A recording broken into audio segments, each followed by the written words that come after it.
morning sun spilled across the chrome edges of Riverside Diner, a place where ordinary people came to sip coffee, share laughter, and escape the worries of the outside world. To most, it was just another Saturday morning, but for a young girl named Lena, it became something she would never forget. Lena wasn't like the others in the diner. She lived her life from the seat of a wheelchair, a reality she had carried with quiet strength since birth. That strength, however, was tested every day, not by her condition, but by the way others chose to see her. She was used to stares that lingered too long, whispers spoken just loud enough for her to hear, and pity disguised as kindness. But what happened on this morning was different. It wasn't pity she faced, it was cruelty, raw and deliberate, in a place where comfort should have been promised. Before we dive deeper, let us know in the comments where you're watching from. We'd love to hear from you. And don't forget to hit that subscribe button so you never miss any of our upcoming videos. At a booth nearby sat a group of teenagers. Their laughter carried a different tone, not born of joy, but of malice. They watched Lena with the kind of attention that makes the heart sink because you know what's coming isn't good. And then, without hesitation, one boy stood, his arm shooting out in a motion that silenced the entire diner. Lena's plate of pancakes crashed to the floor, syrup splattering across the tiles. Another boy shoved her wheelchair back with a mocking grin, his laughter filling the room. Conversations stopped. Forks hung in the air. The entire diner froze as if time itself had been stolen. Lena's hands trembled as she tried to keep her composure, fighting the humiliation that burned deeper than any physical pain. And while the cruelty of the boys rang loud, the silence of everyone else rang louder. She leaned down awkwardly, her small hands reaching for the food as tears threatened to fall, though she refused to give the bullies that satisfaction. At that moment, an older man named Mr. Dalton rose from his seat.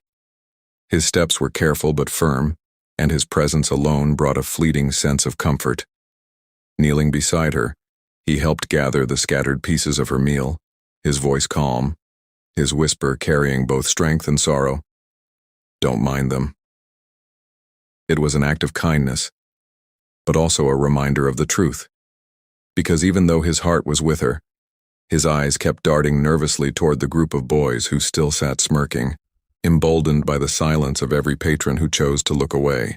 Time in the diner seemed frozen after the cruel laughter of the boys. Every second that passed felt heavier, as if the room itself carried shame for what it had allowed. Lena sat still, her plate gone, her spirit trembling, while Mr. Dalton hovered nearby, his hand resting gently on the table as though to remind her she wasn't completely alone. Yet no one else moved. Conversations never resumed.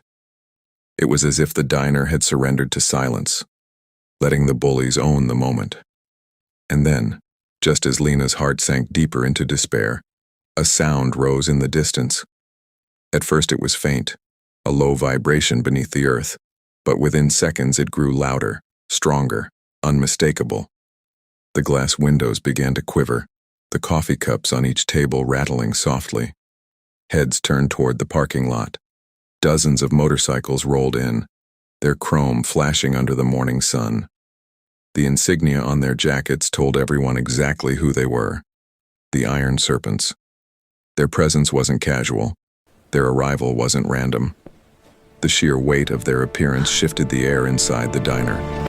Conversations that had barely recovered now vanished altogether. The boys, who only minutes ago mocked Lena with smug arrogance, grew pale as the line of engines fell silent outside. The parking lot looked like a wall of steel and leather, each rider sitting tall, unflinching, a reminder of strength that demanded respect. The diner's door creaked open, and with it came the heavy steps of a man who seemed to carry the storm on his shoulders. Axel, their leader, towered in the doorway. His beard caught the light, his vest weighed heavy with patches that told the story of his brotherhood, and his eyes were hard as iron. Behind him, his brothers filled the entrance, their very presence shrinking the space. Axel didn't speak at first. He didn't have to. The weight of his silence said more than words ever could. His gaze swept slowly across the diner, from the waitresses frozen in place to the patrons who avoided his eyes out of fear and awe. And then his stare locked onto the truth of what had happened. The broken plate still scattered across the floor, Lena's wheelchair tucked awkwardly against the booth, and the boys who sat stiff, their bravado already stripped away by his presence. Without a word, Axel began walking across the diner floor. Each step landed heavy, his boots striking the tiles like a countdown. He stopped at Lena's table, crouched down beside her, and looked her directly in the eyes. His voice was low, steady, yet filled with a strength that melted the fear around her. "You all right, kid?" he asked. For the first time that day, Lena felt the warmth of safety wash over her. Axel rose slowly from Lena's side, his towering frame casting a long shadow across the booth. His head turned toward the teenagers, and though his expression remained calm, the power in his stare was undeniable. He didn't need to raise his voice or bark commands. The silence carried his authority. And then when he finally spoke, his words were low, steady, and sharp enough to slice through the air like a blade. The boys who had once laughed so loudly shrank in their seats. Their bravado drained from their faces, leaving only pale skin and trembling hands. Under the unblinking watch of the iron serpents, one by one they slid awkwardly out of their booth, their shoes squeaking against the diner floor. Their heads lowered, their steps clumsy, they stumbled toward the exit, unable to meet the gaze of anyone around them. Shame followed them with every movement. Outside, the motorcycle stood in perfect formation, lined up like a wall of steel. The riders, silent and unflinching, formed a barrier that forced the boys to walk between them. It wasn't violence that humbled them. It was the weight of humiliation. Every step became heavier as they realized that the courage they thought they had was nothing more than cruelty, dressed as strength. By the time they reached the edge of the lot, their laughter had vanished. They were no longer predators. They were children fleeing from the judgment of men who didn't need fists to remind them of their cowardice. Back inside, the air in the diner began to shift. The tension that had suffocated the room was breaking, replaced by an almost reverent quiet.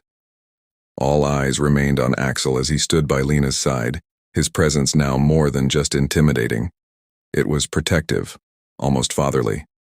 Axel called the waitress over, his voice calm but firm, the kind of tone that left no room for argument. Reaching into his pocket, he pulled out a thick bill and laid it gently on the counter.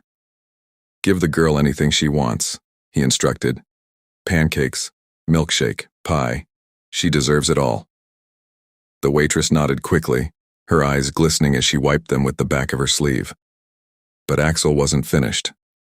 He turned back to Lena, his rough hands reaching for the vest on his shoulders. The leather was worn, its patches heavy with years of stories and battles only men like him carried. Without hesitation, he draped it over Lena's small shoulders. It was more than clothing. It was a symbol, a declaration. "You're family now," he told her. The words hit harder than any act of cruelty she had endured that morning. Lena's face crumpled as tears poured down, not of humiliation this time, but of gratitude. Her hands clutched the leather vest as though it were armor, a shield against a world that too often tried to break her spirit. For the first time in a long while, she didn't feel alone. She didn't feel small. She felt protected. Around her, the diner erupted into quiet applause. Some patrons wiped at their eyes, others simply nodded, unable to speak through the lump in their throats. Even the waitress set aside her tray, rushing to Lena's side and embracing her tightly. Mr. Dalton, still seated at the next booth, smiled softly, relief filling his weathered face. In that moment, what began as humiliation had transformed into something Lena would carry forever, the reminder that even in the darkest hours, compassion and courage could stand taller than cruelty. That morning, Lena carried away more than a meal or a kind gesture. She carried proof that courage still lives in the world. The cruelty of a few teenagers had tried to break her spirit, but the strength of strangers rebuilt it.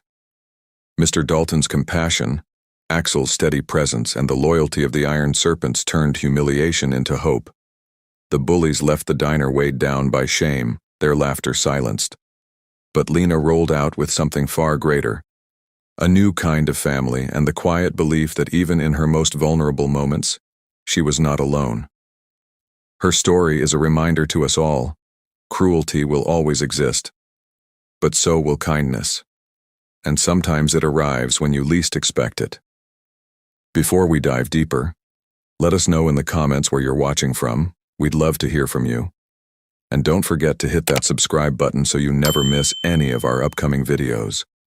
If this story touched your heart, share it with someone who might need it. And here's our question for you. If you had been in that diner, would you have stood up for Lena? Your words might inspire someone else to choose courage when the moment comes.